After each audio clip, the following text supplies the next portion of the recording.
Bienvenue à tous pour les dernières mises à jour sur notre chaîne d'information. Nous espérons que les informations que nous fournissons vous donnent une perspective plus large sur ce qui se passe autour de nous. Veuillez nous soutenir avec un like et vous abonner à notre chaîne. Merci beaucoup. Problème à la force spatiale américaine alors que le programme de plusieurs milliards de dollars est annulé. Le développement du satellite de communication militaire classifié a été terminé en raison du coût, de la planification et de la difficulté avec la charge utile. La Force spatiale américaine, une branche autonome de l'armée américaine chargée de sécuriser les intérêts américains dans, depuis et vers l'espace, a annulé un programme de plusieurs milliards de dollars pour développer un satellite de communication militaire classifié.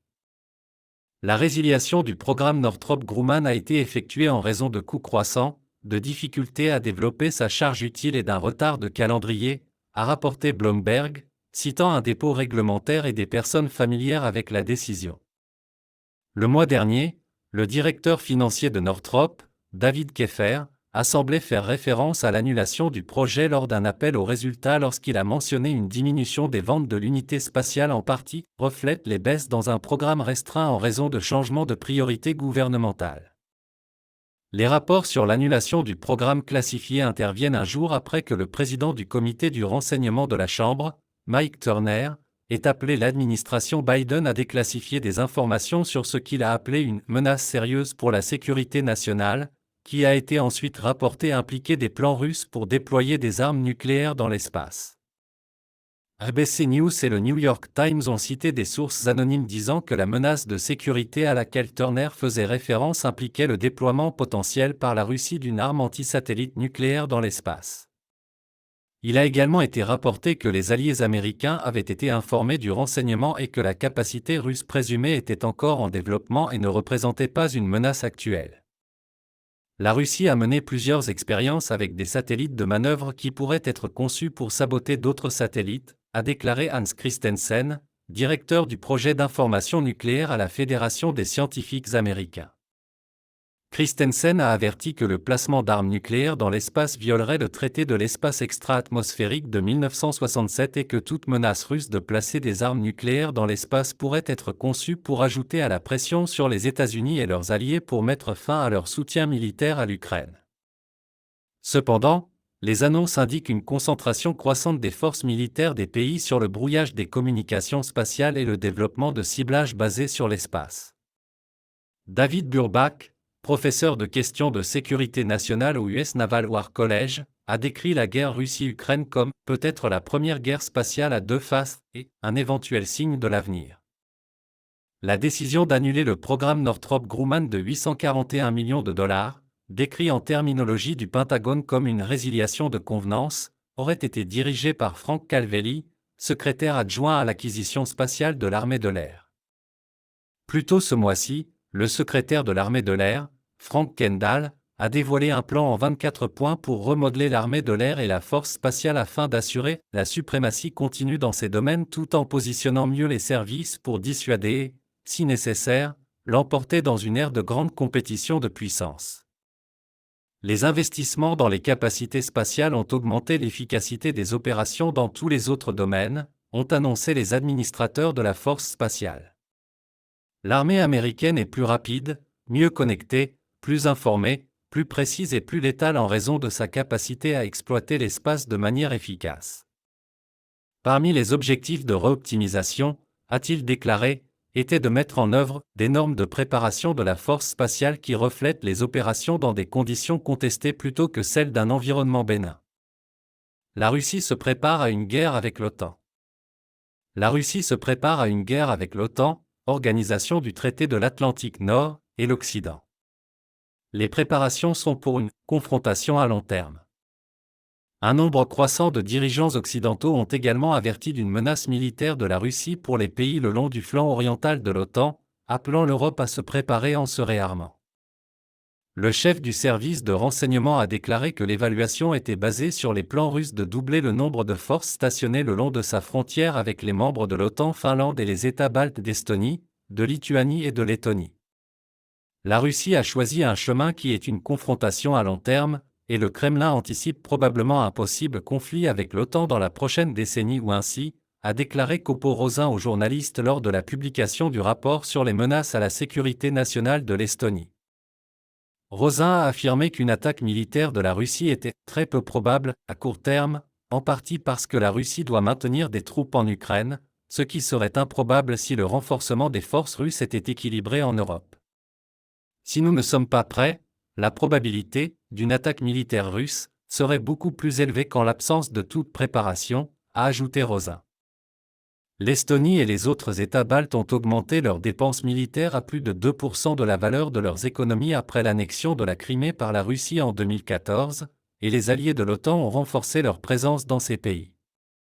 L'Allemagne prévoit d'avoir 4800 soldats prêts au combat dans la région d'ici 2027, dans sa première déploiement étranger permanent depuis la Seconde Guerre mondiale, et Rosin a déclaré que l'OTAN et ses alliés progressaient dans la bonne direction pour contrer la menace russe. The New York Post.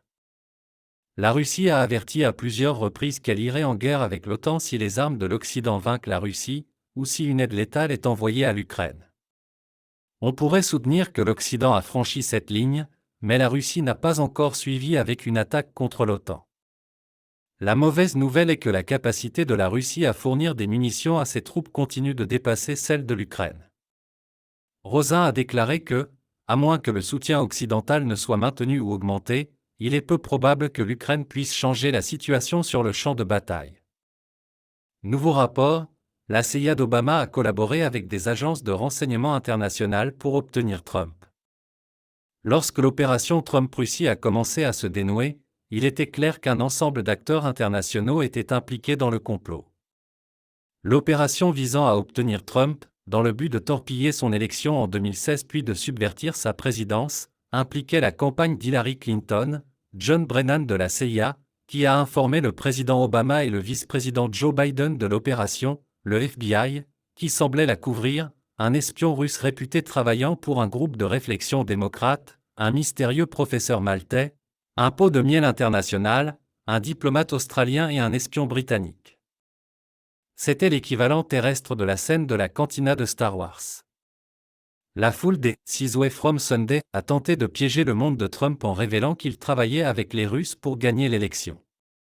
Lorsque Trump a gagné, le FBI a poursuivi le complot et a tenté de ligoter la campagne de Trump dans enquête après enquête pendant sa présidence. En effet, le rapport spécial de Durham a déclaré que le FBI n'avait aucune, raison d'ouvrir l'enquête sur Trump mais l'a quand même fait. L'enquête de sorcellerie ne commence même pas à rendre justice à cette opération. Voilà quelques-unes des grandes lignes de ce que nous savons. Maintenant, voici plus de détails sur l'histoire. Un rapport d'enquête de Matt Taibbi, Michael Schellenberger et du journaliste Alex Gutentag révèle que les agences de renseignement des Five Eyes ont été chargées d'espionner l'équipe de Trump pour le relier aux Russes pour le vaincre lors de l'élection de 2016. Le rapport semble confirmer les rapports précédents selon lesquels les agences de renseignement du monde occidental ont été chargées par Brennan de la CIA d'espionner 26 associés de Trump pour toucher, entrer en contact avec ou manipuler. Ils étaient des cibles de notre propre IC Intelligence Community et des forces de l'ordre, cibles de collecte et de désinformation. Cela a finalement abouti à un complot. C'était une opération d'information menée par nos propres agences de renseignement clandestines ainsi que par le FBI pour enquêter, et c'était, il va sans dire, probablement inconstitutionnel. L'idée d'utiliser d'autres agences de renseignement pour espionner des citoyens américains sans justification est toujours illégale. Le rapport, qui sera révélé au cours des prochains jours sur les plateformes Racket et Public Substack et derrière des murs payants, révèle que Trump a ordonné que les détails de l'opération de la communauté du renseignement contre lui soient déclassifiés avant qu'il ne quitte ses fonctions. Des détails inconnus sur l'enquête du FBI sur la campagne de Trump et des renseignements bruts liés à la surveillance de la campagne de Trump par l'IC se trouvent dans un dossier de 10 pouces que Trump a ordonné de déclassifier à la toute fin de son mandat, ont déclaré des sources à Public et Racket. Si les documents top secrets existent pour prouver ces accusations, ils sont potentiellement la preuve que plusieurs responsables du renseignement américain ont enfreint des lois contre l'espionnage et l'ingérence électorale. Voyons le tableau de bord. L'IC a interféré dans les élections de 2016 et 2020, et maintenant l'administration Biden interfère dans l'élection de 2024. Obama a eu la main dans toutes ces interférences. Eh bien, si cela continue, les Américains pourraient perdre confiance dans nos forces de l'ordre et autres institutions. Je plaisante. Nous savons qu'ils l'ont déjà perdu. Et pour de bonnes raisons. La force aérienne et la force spatiale américaine ont annoncé un plan de refonte majeure des structures de force pour se préparer à une guerre future avec la Chine dans le Pacifique asiatique. Le plan a été annoncé lundi par le secrétaire de l'armée de l'air Frank Kendall et d'autres responsables et comprend un total de 24 changements, dont 16 pour l'armée de l'air, 5 pour la force spatiale et 3 pour l'ensemble du département de l'armée de l'air. Nous sommes à court de temps, a déclaré Kendall lors du symposium sur la guerre de l'Association des forces aériennes et spatiales, qui s'est tenu dans le Colorado. Pourquoi je dis ça? Ce n'est pas parce que j'aime me répéter sans cesse. C'est parce que, depuis au moins 2 décennies, la Chine construit une armée construite dans un but précis, pour dissuader et vaincre les États-Unis si nous intervenons dans le Pacifique occidental.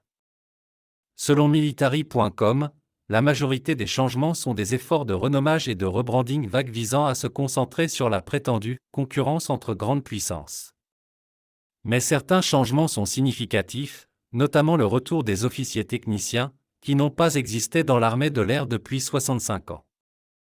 Le but des officiers techniciens serait de se concentrer sur la guerre de l'information et de la technologie.